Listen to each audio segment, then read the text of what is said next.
तो बाबा कहते हैं कि गरुड़ जी, चिदानंद सुखी धाम शिव विगति मोह मद क्याम बिचे राही माही दारी हृदय हरि सकली लोक अभिराम। बाबा कहते हैं कि गरुड़ जी, भगवान शिव सारे लोकों में विचरण कर रहे हैं। राम जी को हृदय में धारण किए हैं। राम जी के श्री चरणों में नित्य नए अनुराग के साथ प्रेम भक्ति भाव में डूबे रहते हैं। उनकी लीलाएं, उनकी कथाएं सुनते हुए कई हजार वर्ष गुजार दिए। इधर उन्हें खबर ही नहीं, उन्हें पता ही नहीं कि देवी सती ने अपने शरीर छोड़ने के बाद नई शरीर धारण कर लिया है और देवी सती पुनः शिव जी को प्राप्त करने के लिए कई हजार वर्ष तपस्या में गुजार दी है। घनघोर तपस्या, ऐसी कठिन तपस्या जो तीनों लोक में चर्चा का विषय बन गई। तो बाबा कहते हैं, कहता हूं मुनि न उपदेशाई ज्ञाना, कहता हूं मुनि न उपदेशाई ज्ञाना, कहता हूं राम गुण कराही बखाना, कहता हूं राम गुण कराही बखाना, जप ये काम तदपि भगवाना, जप ये काम तदपि भगवाना, भगति बीरा दुखी दुखित सुजाना। भगवान शिव, हे गरुड़ जी, सकल गुणों के धाम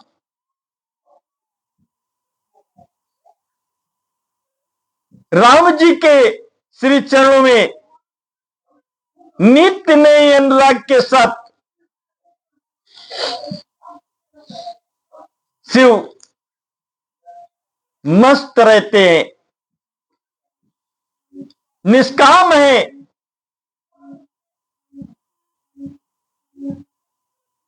और भगवान शिव तो भी अपने भक्त सती के वियोग से दुखी है। बाबा कहते हैं कि गरुड़ जी, सती एक तरफ उनकी पुजारन भी थी और दूसरी तरफ उनकी अर्धांगिनी भी थी। गजब का स्नेह था। आदि अंग पे भगवान शिव के स्नेह से अर्धांगिनी के रूप में विराजमान रहती थी, लेकिन सती सदैव भगवान शिव की पुजारन बन करके जीवन बिताती थी। नित्य नए अनुराग के साथ सती भगवान शिव के श्री चरणों को सुबह दर्शन करती और अपनी दिनचर्या शुरू करती थी, और रात्रि होने पर उनके उसी श्री चरणों के दर्शन करके और निद्रा ग्रहण करती थी। दिन का शुभारंभ और शाम का शयन, ऐसी अपार स्नेह करने वाली अर्धांगिनी तीनों लोक 14 भुवन में नहीं थी। उनके वियोग से दुखित भगवान शिव, उनके बिछुड़ने का जो वियोग उनके हृदय में था, और राम जी के श्री चरणों में अपार प्रीति और अनुराग से जब से सती ने शरीर छोड़ा, भगवान शिव ने संसार में किसी को नहीं देखा। बाबा कहते हैं कि ये गरुड़ जी, इस प्रकार एक नहीं कई हजार वर्ष गुजर गए, कोई जान ही नहीं पाता कहां है भगवान शिव। कैलाश सूना पड़ा है, सब कुछ बिखरा है, तो यही विधि गाए।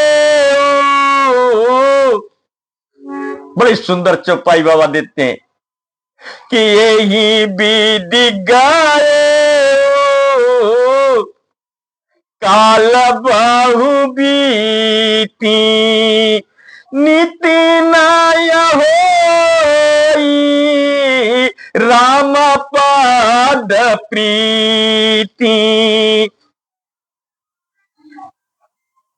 और सच बात तो ये है गरुड़ जी कि सिर्फ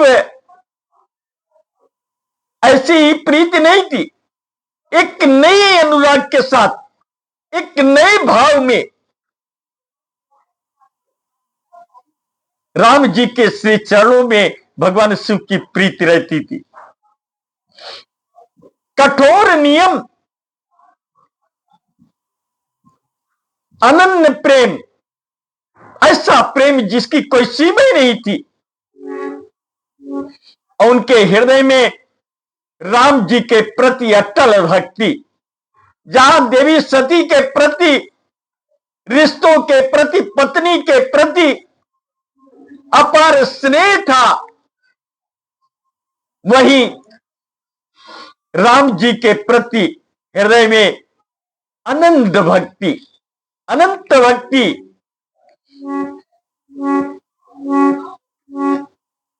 भगवान ने, राम जी ने देखा कि स्नेह का अगर कोई निर्वाह कर सकता है तो भगवान शिव करते हैं। संसार को प्रेरणा लेनी चाहिए, रिश्तों में कैसे जिए जाते हैं, रिश्तों को कैसे निभाए जाते हैं, तो भगवान शिव को से लेनी चाहिए। स्त्रियों को देवी सती से लेनी चाहिए कि अर्धांगिनी का स्वरूप क्या होता है और पति के साथ संबंध कैसे होते हैं, प्रेम कैसे होते हैं। राम जी से रहा नहीं गया, सारे देवता मिलकर के राम जी से कहते हैं कि प्रभु,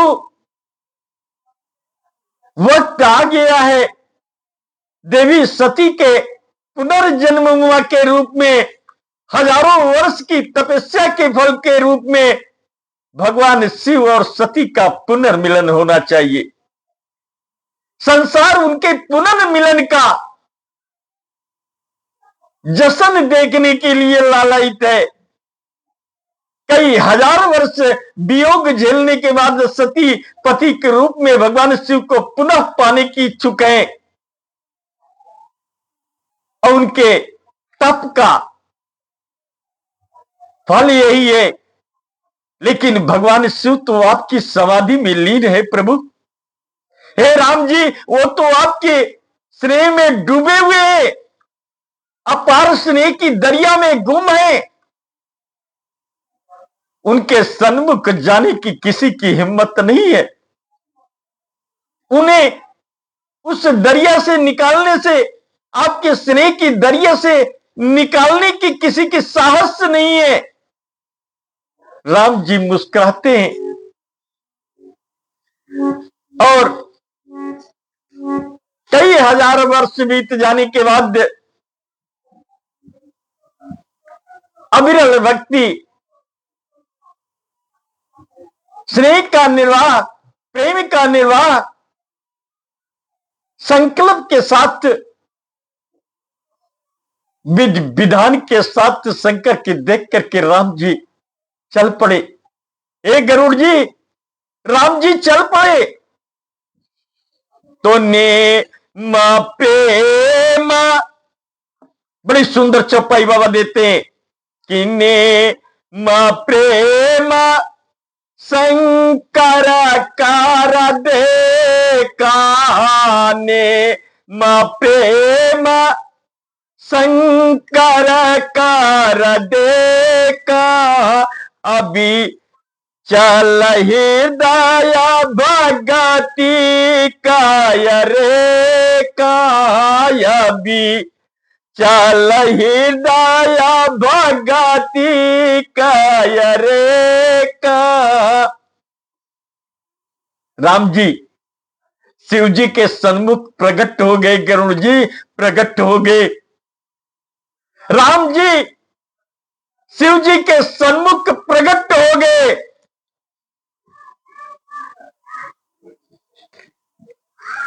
शील के भंडार कृपालु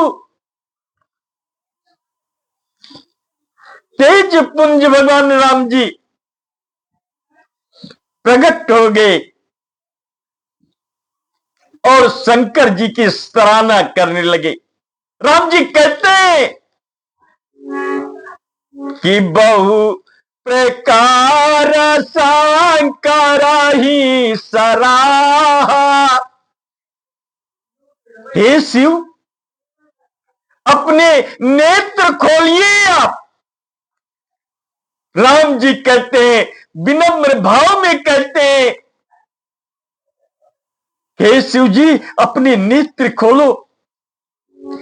तो बहु प्रकार शंकर ही सराहा, तुम विनय व्रत को निर्वाह। और कहते कि तुम्हारे जैसा तीनों लोक 14 भुवन में प्रेम भक्ति भाव और संबंधों का रिश्ते निभाने वाला कोई नहीं है। लेकिन वक्त आ गया है कि हम आपको बताना चाहते हैं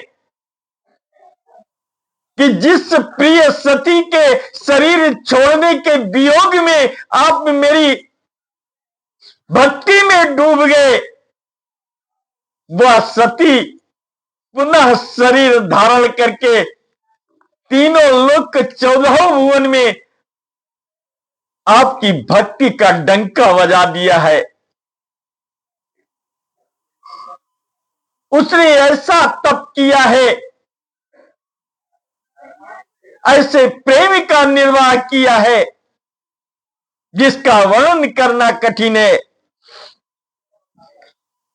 पुनर्जन्म हो गया है।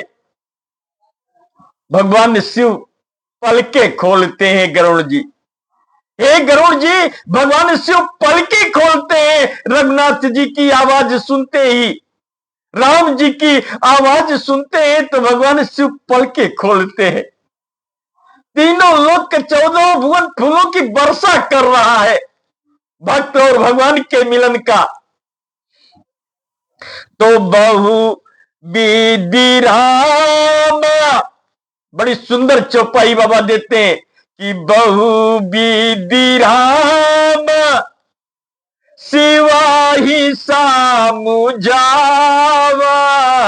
बहु विधि राम शिवा ही सामुझावा, पार्वती कर जन्म सुनावा। हे महादेव, पार्वती का जन्म हो गया है। वो नई शरीर धारण करके प्रज्वलित हो गई है। अरे अब तो आंखें खोल दो।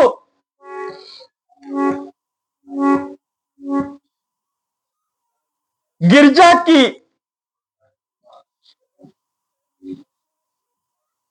राम जी ने शिव जी से गिरजा की पवित्र संपूर्ण विस्तार से कथा सुनाते हैं।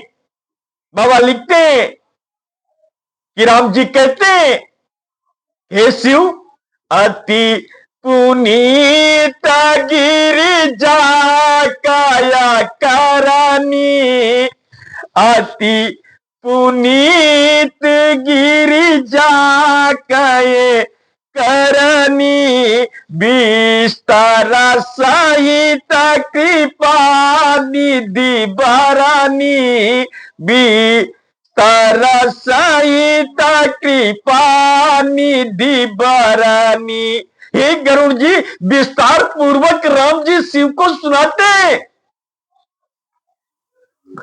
वर्णन किया है, और उसके बाद राम जी विनय कर रहे हैं भगवान शिव से।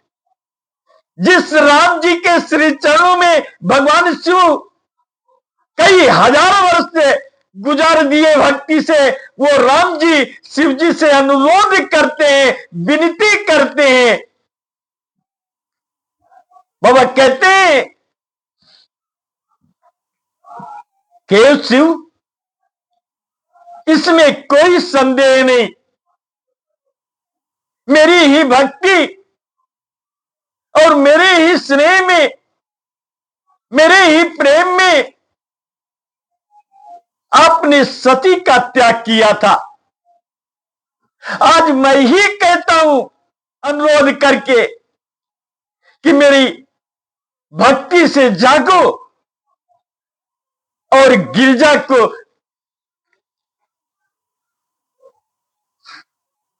ग्रहण करो। देवी गिरजा से, देवी उमा से विवाह करो और पुनः उन्हें अपनी अर्धांगिनी के स्थान पे आसीन करो प्रभु।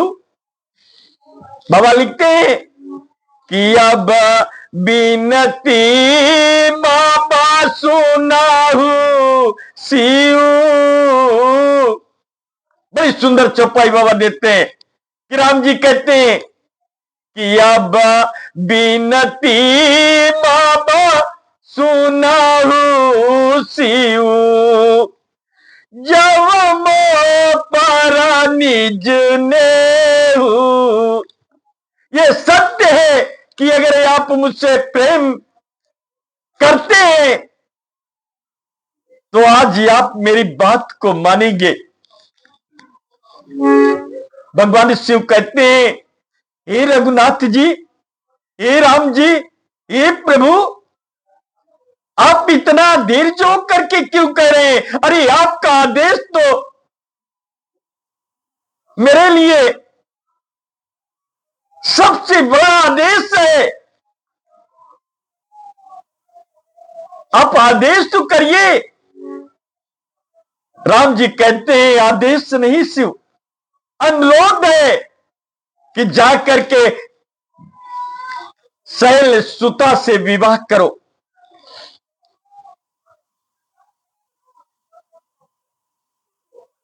गिरजा से विवाह करो।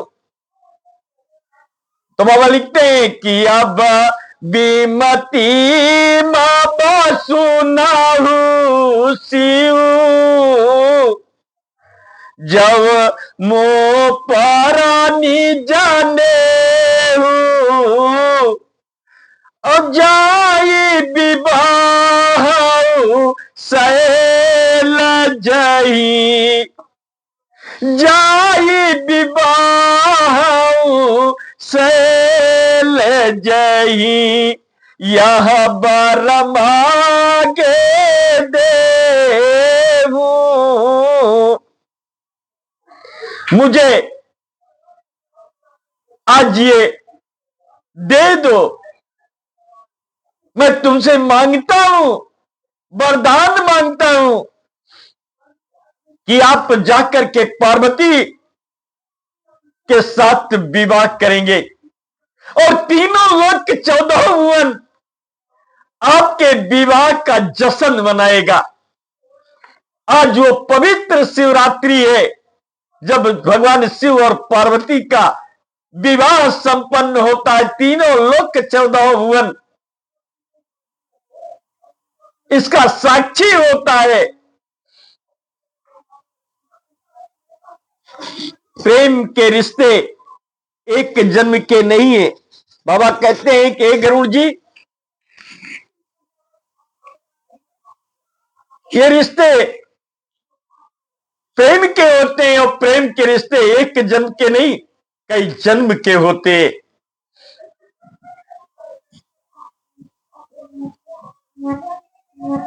शिव जी कहते हैं कि प्रभु, आपके आदेश सिर पर धारण करता हूं मैं। सारा जगत फूलों की वर्षा करने लगता है।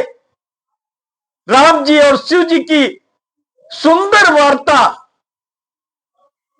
का आनंद देवता गगन मंडल से देखते हैं और सब फूलों की पुष्पों की वर्षा करते। जब शिव जी कहते हैं कि प्रभु, संदेश भिजवा दिया जाए गिरिराज कुमारी को, महाराज हिमवान को संदेश दिया जाए, सत्य ऋषियों को भेजा जाए कि वर की तरफ से पार्वती का हाथ मेरे लिए मांगा जाए। देवी उमा से विवाह में करने के लिए तैयार हूं, ये संदेश भेजा जाए। अगर उन्हें हम पसंद आते हैं तो मुझे विवाह करना स्वीकार है। पुष्प वर्षा होने लगती है गगन मंडल से गरुड़ जी, पुष्प वर्षा होने लगती है। भगवान शिव की तरफ से सत्य ऋषि पधारते हैं। महाराज हिमांचल के यहाँ और भगवान शिव के विवाह की तैयारियां शुरू होने लगती हैं। तो बाबा कहते हैं गरुड़ जी, भगवान शिव का विवाह संपन्न होता है। ऐसा दिव्य विवाह और सारा जगत भगवान शिव और पार्वती के विवाह का शिवरात्रि में बड़े जोर से, बड़े शोर से, बड़ी भक्ति से, भाव से तीनों लोक 14 भुवन इस विवाह का साक्षी बनता है। बोलो भगवान शिव की जय, उमापति महादेव की जय, राम जी की जय, हनुमान जी की जय, सकल देवता की जय।